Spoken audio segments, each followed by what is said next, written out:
नमस्कार दोस्तों, UGC net योग विषय के संदर्भ में जो आपकी यूनिट 3 है, जिस यूनिट 3 का जो आपका 7वां टॉपिक है नाद बिंदु उपनिषद।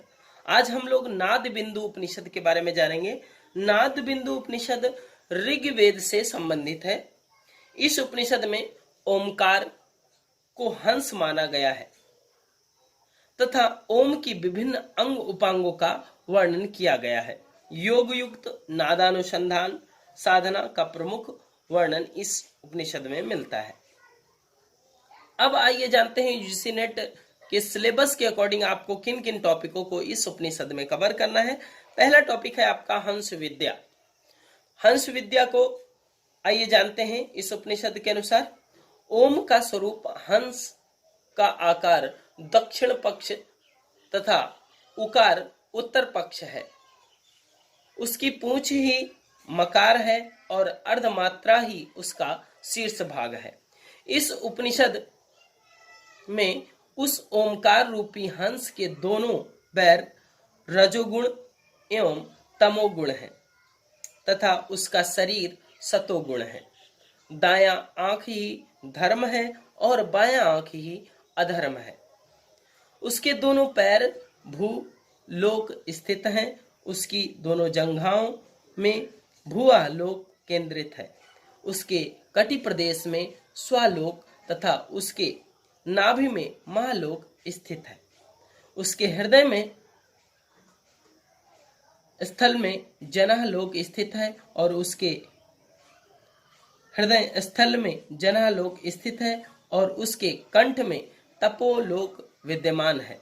ललाट और भौं के मध्य सत्य लोक स्थित है। इस तरह से ओम को एक हंस की रूप बता करके उसके विभिन्न उपांगों में क्या स्थित है इसका वर्णन वृहद रूप में किया है हंस विद्या के रूप में इस नाद बिंदु उपनिषद में। आगे इसमें ओमकार के अंगों का वर्णन किया गया है। इसमें बताया गया है प्रणव की अकार नामक प्रथम मात्रा, अग्नीय प्रणव की द्वितीय, ओमकार नामक मात्र व्याव्य है। प्रणव की मकार नामक तृतीय मात्रा सूर्यमंडल के समान तथा प्रणव की चतुर्थ मात्रा अर्धमात्रा जो है वारुणी के नाम से कही गई है। इन चारों मात्राओं में प्रत्येक मात्रा 3-3 काल रूप में है। अतः ओमकार की कुल 12 काल हो जाते हैं। इसलिए ओमकार को 12 कलाओं से युक्त कहा गया है। धारणा, ध्यान एवं समाधि के द्वारा इसको जाना जाता है। इस तरह से ओमकार के अंगों का वर्णन किया गया है।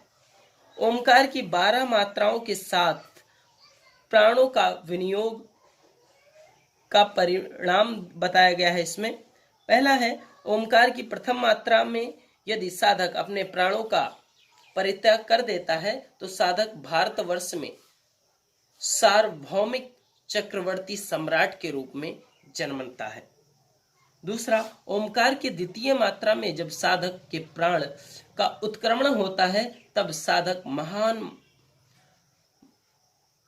महिमशाली यक्ष के रूप में उत्पन्न होता है। ओम की तृतीय मात्रा में प्राणों का उत्क्रमण होने पर साधक विद्याधर के रूप में जन्म लेता है। ओम की चतुर्थ मात्रा में प्राण के परित्याग करने पर साधक गंधर्व के रूप में जन्म लेता है। ओम की 5वीं मात्रा में साधक के प्राण का उत्क्रमण होता है तो साधक तुसित नामक देवों के साथ निवास करता हुआ चंद्रलोक में सम्मानित होता है। ओम की 6वीं मात्रा में प्राणों का उत्क्रमण होने पर साधक देवराज इंद्र के सायुज्य पद को प्राप्त करता है। ओम की 9वीं मात्रा में प्राणों का उत्क्रमण होने पर साधक भगवान विष्णु के पद वैकुंठ धाम को प्राप्त होता करता है। ओम की 8वीं मात्रा में साधक के प्राणों का उत्क्रमण होने पर साधक पशुपति भगवान शिव के रुद्रलोक में उनकी समीपता का लाभ प्राप्त करता है। ओम की 10वीं मात्रा प्राणों का उत्क्रमण होने पर साधक जनाह लोक को प्राप्त करता है और ओम की 10वीं मात्रा में प्राण का उत्क्रमण होने पर साधक जन्ह लोक को प्राप्त करता है। ओम की 11वीं मात्रा में प्राणों का उत्क्रमण होने पर साधक तपोलोक को प्राप्त करता है। ओम की 12वीं मात्रा में प्राणों का उत्क्रमण होने पर साधक शाश्वत ब्रह्मलोक को प्राप्त करता है। इस तरह से 12 मात्राओं में किन किन लोकों को, किन किन स्थितियों को प्राप्त करेगा, उसका बृहद वर्णन किया गया। अब नादानुसंधान साधना तथा प्रकार उसके बताए गए हैं कि योगी के नादानुसंधान साधना तथा उसके प्रकार बताए गए हैं। योगी को सिद्धासन में बैठकर वैष्णवी मुद्रा धारण करके दाएं कान के भीतर उठते हुए नाद को सदा श्रवण करना चाहिए। इस प्रकार नाद का किया गया अभ्यास बाह्य ध्वनियों को आवृत कर देता है। इस प्रकार दोनों पक्षों अकार तथा मकार को जीतकर पूर्ण ओमकार को आत्मसात कर तुरीयावस्था को प्राप्त कर लेता है। आरंभिक अवस्था में समुद्र, मेघ, भेरी तथा झरनों की ध्वनि सुनाई देती है। मध्यावस्था में मृदंग, घंटे और नगाड़े की ध्वनि सुनाई देती है। अंतिम अवस्था में किरणगण, बंसी, वीणा और भ्रमर की ध्वनि सुनाई देती है। इसके प्रकार के बारे में बताया गया है। नंबर 1 घन नाद होता है जो अभेद ध्वनि है। दूसरा सूक्ष्म नाद होता है जो अति मंद ध्वनि होती है।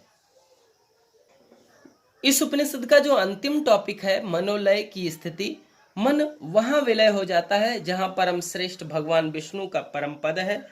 मन में आकाश तत्व का संकल्प तभी रहता है जब तक कि शब्दों का उच्चारण और श्रवण होता है।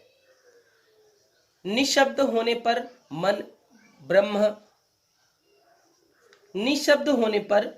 परब्रह्म के परमात्मा तत्व का अनुभव करने लगता है और नाद के रहने तक ही मन का अस्तित्व बना रहता है। नाद के पूर्ण होने पर मन भी अमन हो जाता है। इस तरह से यूजीसी नेट के अनुसार इस उपनिषद के संपूर्ण जो आपके टॉपिक थे सिलेबस के अकॉर्डिंग पूर्ण होते हैं। आपका बहुत बहुत धन्यवाद, आभार।